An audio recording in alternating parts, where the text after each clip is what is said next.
আজ আমাকে কথা বলতেই হবে ইনশাআল্লাহ, কারণ আগামীতে আবার আপনাদের সাথে দেখা হবে কিনা আমি জানি না। কথা বলতেই হবে।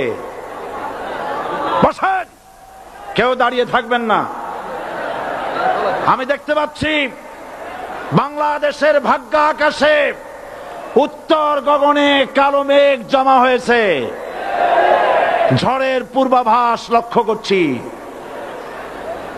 যদি মোকাবেলা করতে না পারেন সক্ষম ভাবে, এমন অন্ধকার গাঢ় কালো অমাবস্যার রাত আসতে পারে যার সুবে সাদেক হওয়া অসম্ভব।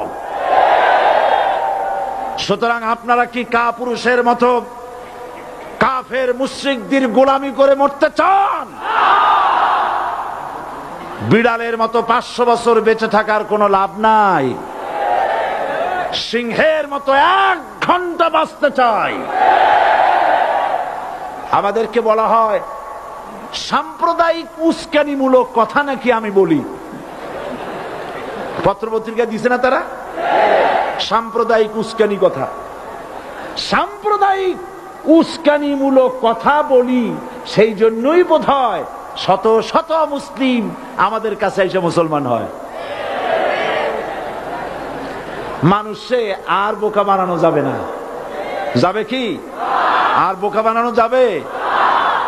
তারপর বলছে কি, এরপরে বলছে আমাকে বলছে রাজাকার।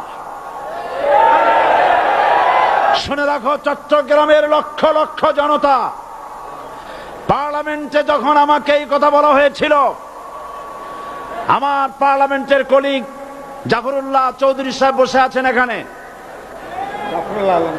হ্যাঁ, জাফরুল ইসলাম চৌধুরী বসে আছেন পাশে, প্রধানমন্ত্রী সুদ্ধা, অন্তত 3 শতাধিক পার্লামেন্টের সম্মানিত সদস্যরা সেদিন বসা।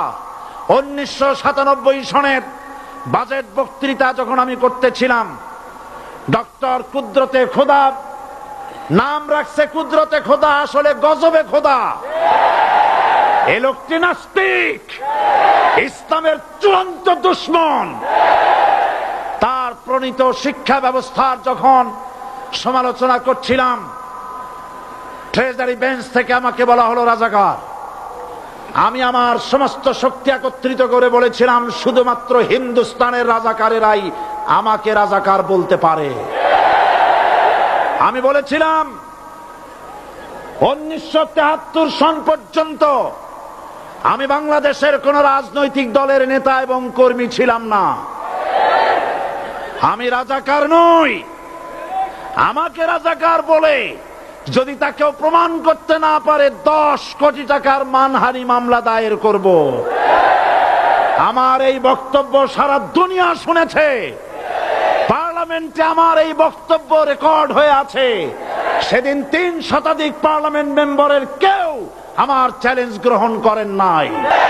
যে কোনো ব্যক্তি পার্লামেন্টে গিয়ে আমার বক্তৃতা দেখে আসতে পারেন।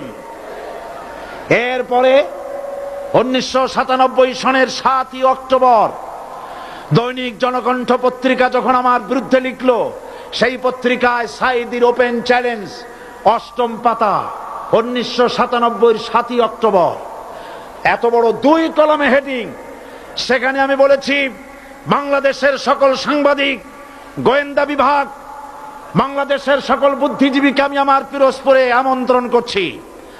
আমার উপস্থিতিতে যদি কেউ প্রমাণ করতে পারে বাংলাদেশের স্বাধীনতা যুদ্ধের বিরুদ্ধে আমার কোনো ভূমিকা ছিল, সজ্ঞানে স্বেচ্ছায় জাতীয় সংসদের সদস্য পদ থেকে পদত্যাগ করব।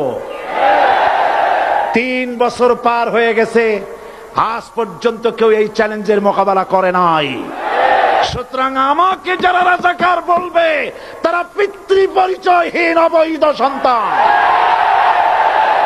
1971 সনের, শোনো মুসলমানেরা, 1971 সনের কোন কাদা সাইদির গায়ে লাগে নাই। আমাকে রাজাকার বলে জনগণ থেকে বিচ্ছিন্ন করবা, জনগণ থেকে আমারে বিচ্ছিন্ন করা যাবে না। কারণ এই জনগণ আমার জন্য আসে না, এই জনগণ আসে আল্লাহর কোরআনের জন্য।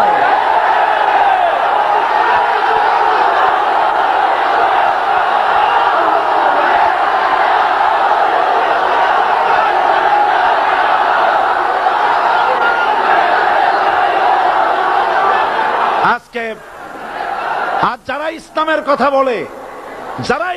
কথা বলে, তারাই রাজাকার, তারাই মৌলবাদী। মৌলবাদী বললে আমরা অসন্তুষ্ট হই না, কারণ মৌলবাদী শব্দটা আসছে মূল থেকে। মৌল শব্দ এসেছে মূল থেকে। মূলবাদী তার মানে যারা মূলে আছে। মূল হলো কোরআন, মূল হলো হাদিস, মূল হলেন আল্লাহ, মূল হলেন আল্লাহ রসুল। আমরা আছি মূলে। এখন বলেন তো মূলের শক্তি বেশি না আগার শক্তি বেশি? আমাদের যারা মৌলবাদী বলে ওরা হলো আগাবাদী। মূলে আছে কত কোটি? 12 কোটি। মূলে আছে কত কোটি? আর আমাদের যারা মৌলবাদী বলে ওই থাকো গাছের আগায়, আমরা মূলে। লাভালাভি বেশি করবা না, 12 কোটিতে গাছের গোড়া আসতে নানা দেবে, মামু বাড়ি দিল্লি গিয়ে পড়বা, বাংলার জমিনে জায়গা হবে না। এ কথা বিশ্বাস করো। বাংলাদেশের মুসলমানদের শরীরে এক বিন্দু রক্ত থাকতে শয়তানের তৈরি করা ধর্ম নিরপেক্ষ মতবাদ বাংলার জমিনে কায়েম হতে দেওয়া হবে না, হবে না।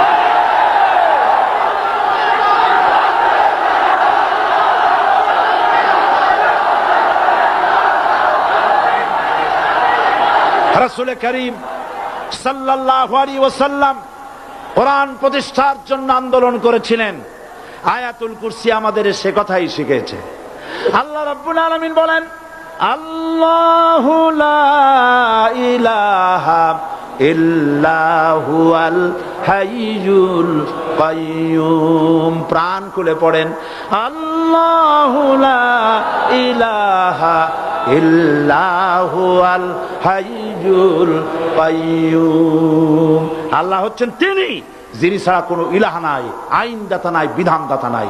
আমরা মানুষের তৈরি করা আইন মানি না। 12 কোটি মুসলমানের দেশে আইন তৈরি করবে মানুষ, আমরা মানব না। পার্লামেন্টে তৈরি হতে হবে কোরআন দিয়ে, পার্লামেন্টে আইন তৈরি হতে হবে কোরআন দিয়ে।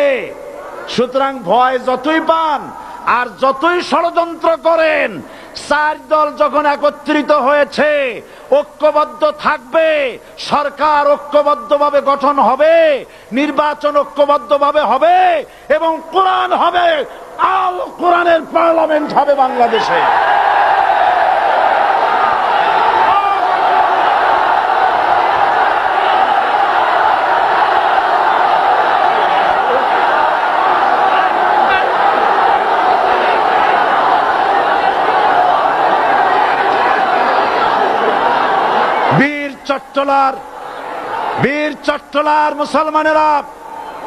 বীর চট্টলার মুসলমানেরা স্বাধীনতার ঘোষণা, এই চট্টগ্রাম থেকে স্বাধীনতার মহান ঘোষক প্রেসিডেন্ট জিয়াউর রহমান সাহেব দিয়েছিলেন।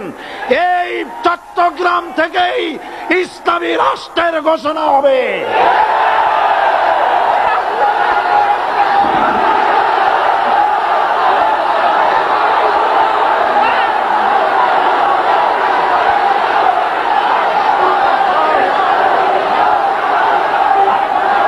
আশাবাদী আপনারা অবশ্যই তা পারবেন। আমি 100% বিশ্বাস করি ইনশাআল্লাহ। কারণ যে ষড়যন্ত্রের মোকাবেলা করে স্থানীয় রাজনৈতিক দলের নেতৃবৃন্দ কোরআনের মাহফিল সিনায় এনেছেন, আমি প্রথম দিনই বলেছি চট্টগ্রাম তাফসিরুল কোরআন মাহফিল কোন রাজনৈতিক দলের প্রতিনিধিত্ব করে না। এটা কোন জামাত শিবিরের একক সম্পদ নয়, এটা চট্টগ্রামের মুসলমানদের কলিজার টুকরা তাফসিরের মাহফিল। সুতরাং এই মাহফিল